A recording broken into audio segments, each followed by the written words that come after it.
तो उपचार नाभि से, तो ऐसे बाबा वैद्यनाथ को अपनी नाभि में स्थान दीजिए। आगे का शिवलिंग है नागेश्वर। प्रेम से बोलो। पावन श्रोताओ, दारुका राक्षसी का सित, पार्वती बरदर पिता, दारुकस्य पतिस्तस्या बभूव बलवत्तरः।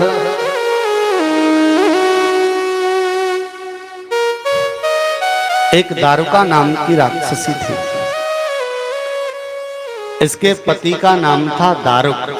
प्रेम से बोलो ओम नमः शिवाय। दारुकी जो थी ना, माता पार्वती जी की बहुत बड़ी भक्त थी और दारुक भोले बाबा का भक्त था। दोनों ने सुंदर तपस्या की और तपस्या करने के बाद में सुंदर वरदान प्राप्त किया और पृथ्वी पर जो भी धर्म का कार्य करता उसको ये दोनों मार देते थे। पावन श्रोताओं, दारुक और दारुकी के उस कार्य से सब लोग बड़े उदास हुए।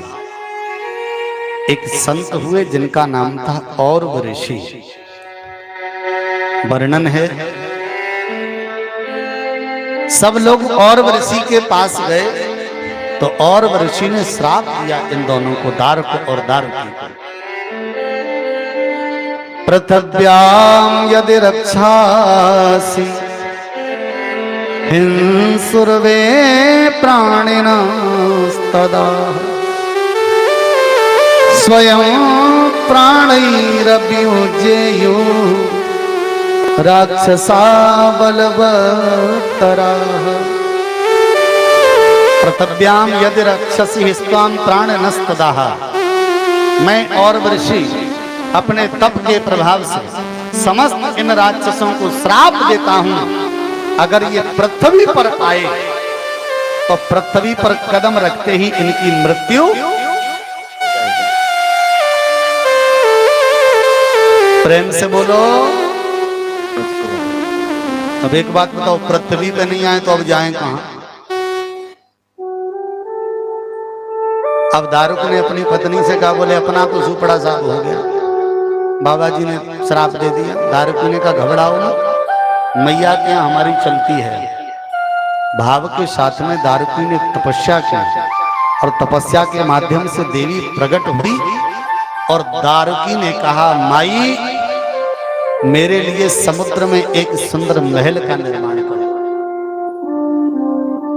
और जल के ऊपर आदि शक्ति ने सुंदर दारुक और दारुकी का घर बना दिया। अब मामला ये था कि जो भी समुद्र में मछली आदि पकड़ने के लिए जाए, दारुक और दारुकी दोनों चबा जाए।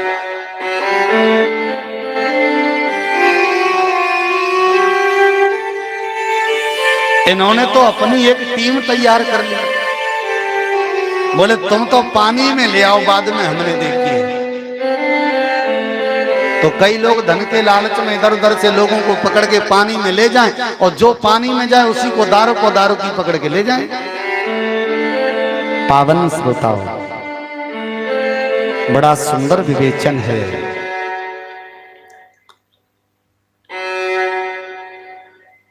एक सुप्रिय नाम का एक राजा था। क्या नाम था उसका? सुप्रिय। शिव प्रिय शुभाचार सेवश्चासीत सदातन। और कैसे भी करके ये दारुक और दारुकी के चक्कर में फंस गया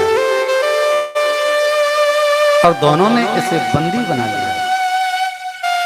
और बंदी बनाने के बाद में ये रुद्राक्ष आदि धारण किया था और जब तक शिव जी का पूजन नहीं करता था तब तक ये भोजन नहीं करता था। पावन श्रोताओं, जाति से वैश्य, और इसको सुप्रिय को कारागृह में डाल दिया। किसी भी प्रकार का कोई भी पूजन सामान नहीं दिया। प्रेम से बोलो, वर्णन है, बड़ा कष्ट रहा इसको।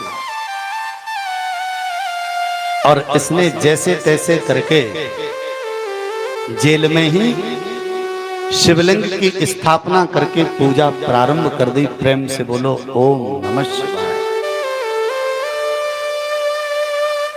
पावन श्रोताओं, दारुकी भी भगवान के भक्त हैं और ये भी भगवान का भक्त है।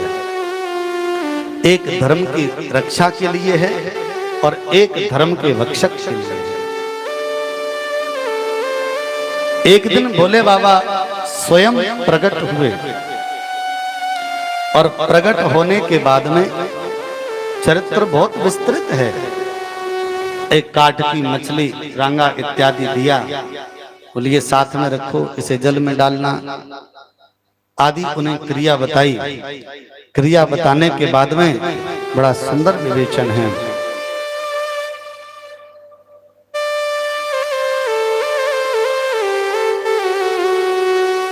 जिस जगह जेल में ये बंद था उसी जेल में एक बहुत बड़ा बामी हुआ करता और उसी बामी में वह मछली वगैरह आदि उसने डाली। वर्णन है भोले बाबा वहीं से प्रकट हुए, नागों की बामी से निकले, इसलिए नागेश्वर कहलाए। चरित्र तो बहुत विस्तृत है, पर सीधी सीधी चर्चा यह है कि सुप्रिय के भाव से परमात्मा नागों के ईश्वर पाताल लोक से प्रकट हुए और दारुक और दारुकी का संहार किया, अपने भक्त सुप्रिय नामक वैश्य की रक्षा की।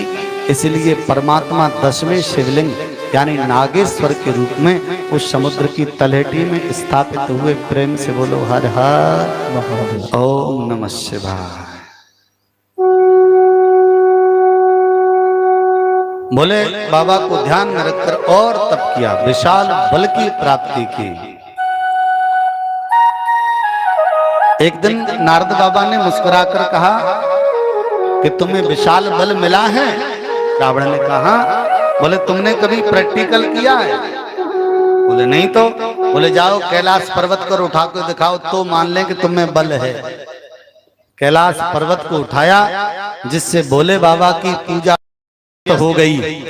इसलिए भोले बाबा के मुख से निकल गया कि तुझे अभिमान है अपने बल का, तेरा यही बल एक दिन युद्ध के मैदान में खंडित हो जाएगा। प्रेम से बोलो खूब।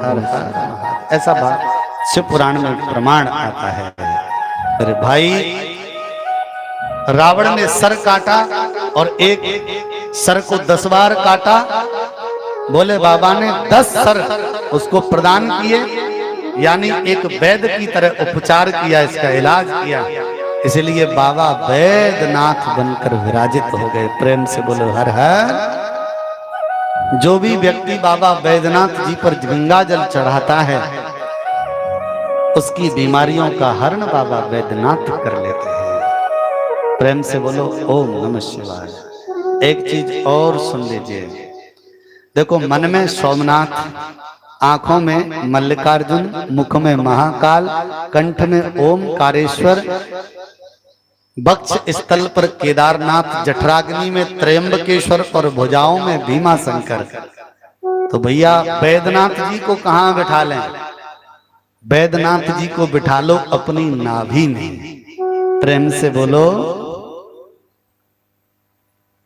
क्योंकि सारे रोगों की जड़ ठीक भी नाभि से होती है और प्रारंभ भी नाभि से होती है। आपने देखा होगा पेट संबंधित विकार हो जाए तो हींग अच्छी वाली नाभि में भर दो, हाँ तुरंत राहत मिल जाती है। प्रेम से बोलो, नहीं मिलती कि मिलती है? प्रैक्टिकल किए होंगे काफी लोग। प्रेम से बोलो